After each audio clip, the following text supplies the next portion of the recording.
Chapter 8. 10 minutes later, Aunt Zoe burst through the front door and gathered Ruby into her arms.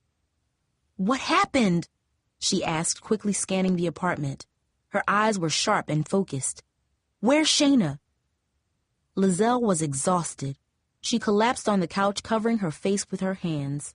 She was furious with her cousin for leaving her alone with Ruby. "Shayna lied to me," Liselle thought angrily. "She told me that being a mom was easy, but it's only easy for her because Aunt Zoe does everything."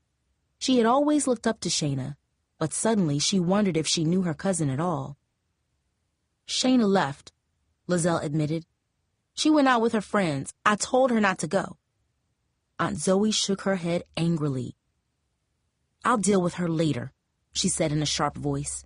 Then she grabbed a small plastic thermometer from the kitchen and gently laid Ruby on the floor. "Get up, Liselle," she insisted. "You need to learn how to do this." Liselle watched as Aunt Zoe placed the thermometer under Ruby's arm. Moments later, it beeped and flashed 100.5 in large digital numbers. "She has a fever, see? It's not too high. We'll give her some medicine. That should make her feel better. Now watch me." Aunt Zoe wiped Ruby's face with a cool washcloth.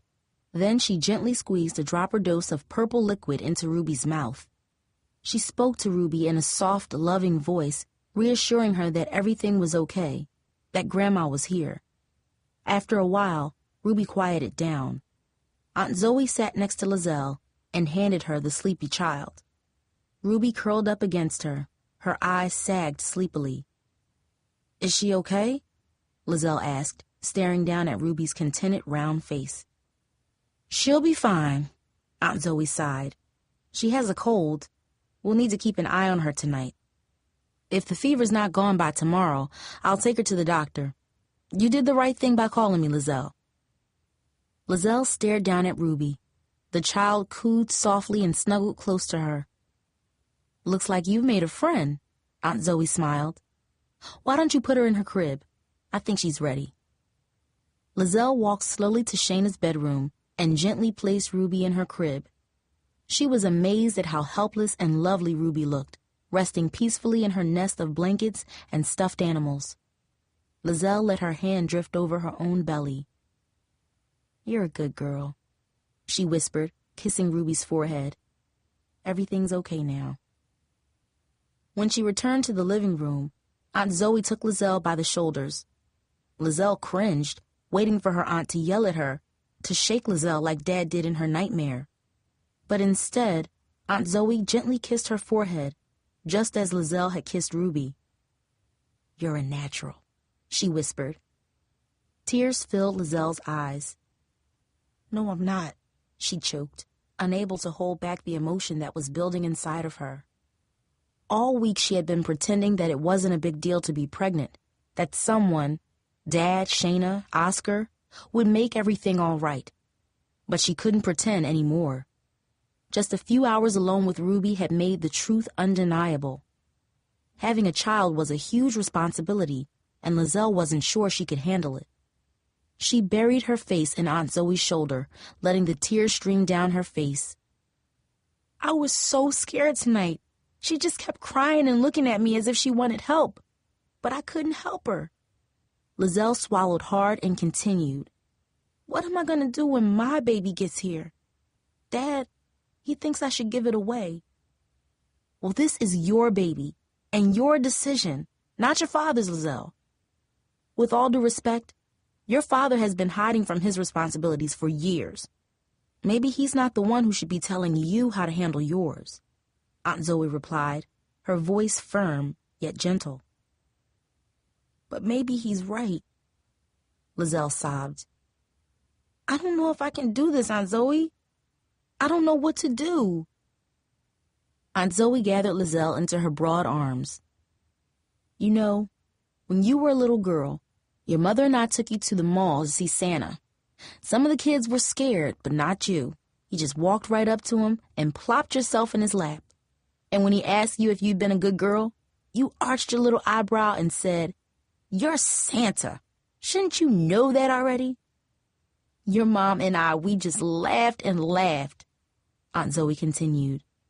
We couldn't believe how brave you were, how smart, how feisty.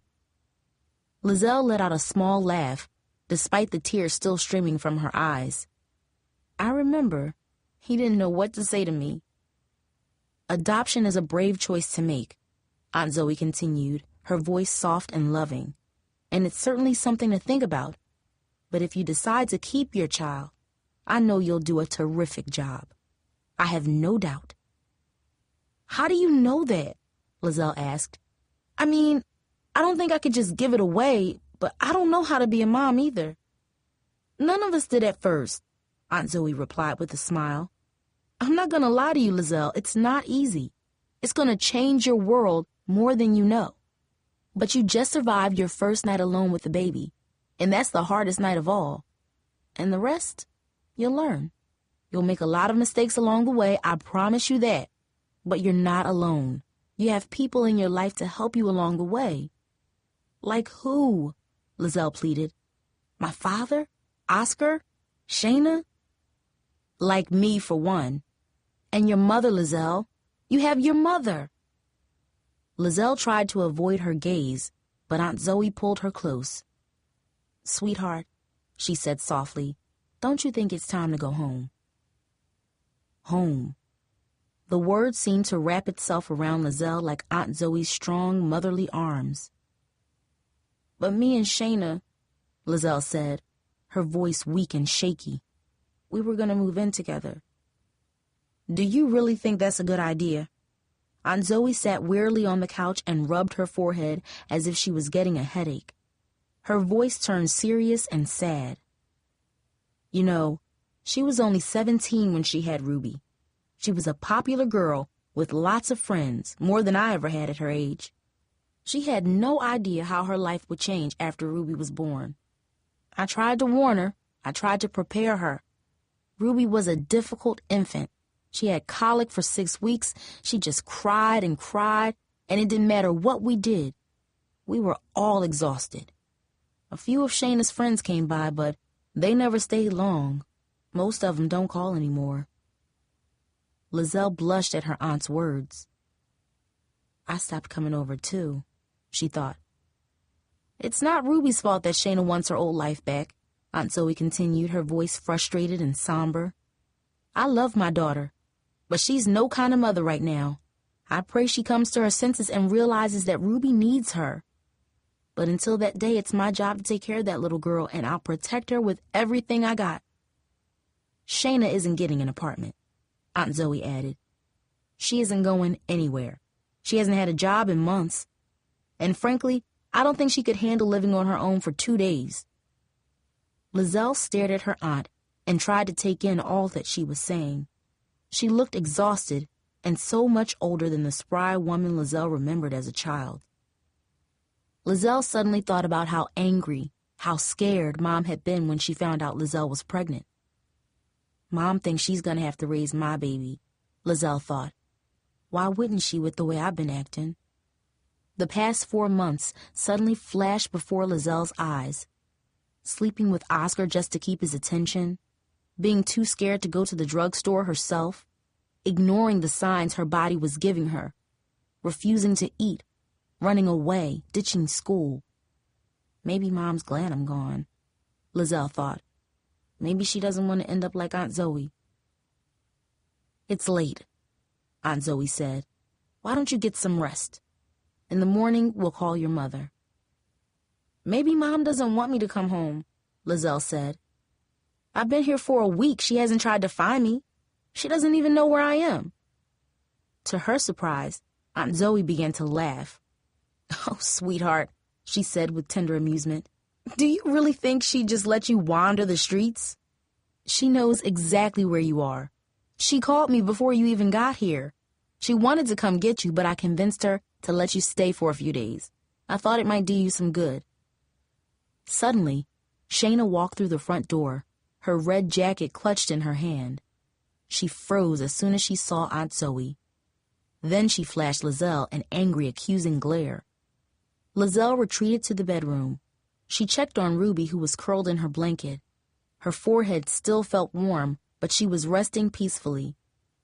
Aunt Zoe and Shayna argued in the living room, their tense voices echoing through the walls. After several minutes, Shayna came in and peered into the crib. "Is she okay?" she asked, her voice defensive. Liselle ignored her and gently rubbed Ruby's back. She could feel Shayna staring at her in the dimly lit room. "I didn't know she was sick," she continued, her voice wavering slightly. "I wasn't gone that long." Shayna sniffed and wiped her eyes. Liselle didn't look at her. Her hands trembled. "Sorry, all right?" Shayna grumbled. "Dang." Shayna kept staring at her as if she was waiting for Liselle to forgive her, to say, "It's cool, girl. Ain't no big thing." But Liselle said nothing. She glared at her cousin and shook her head angrily. "I used to look up to you," Liselle thought. "I used to follow you around when we were kids." Shayna's eyes suddenly flashed with anger. "Don't you judge me," she hissed. "You got no idea what's coming for you. You'll see." Liselle lay down on the stiff air mattress and turned away from Shayna. "I don't want to live with you anymore," she said. "I'll be gone tomorrow." For several minutes, the room was quiet except for Ruby's soft breathing and the sounds of Shayna sniffling. She could feel Shayna's eyes burning into her. Liselle shivered, afraid to turn around. "When we were little, I hated sleeping at your house," Shayna hissed into the dark room. "My friends thought you looked like a boy."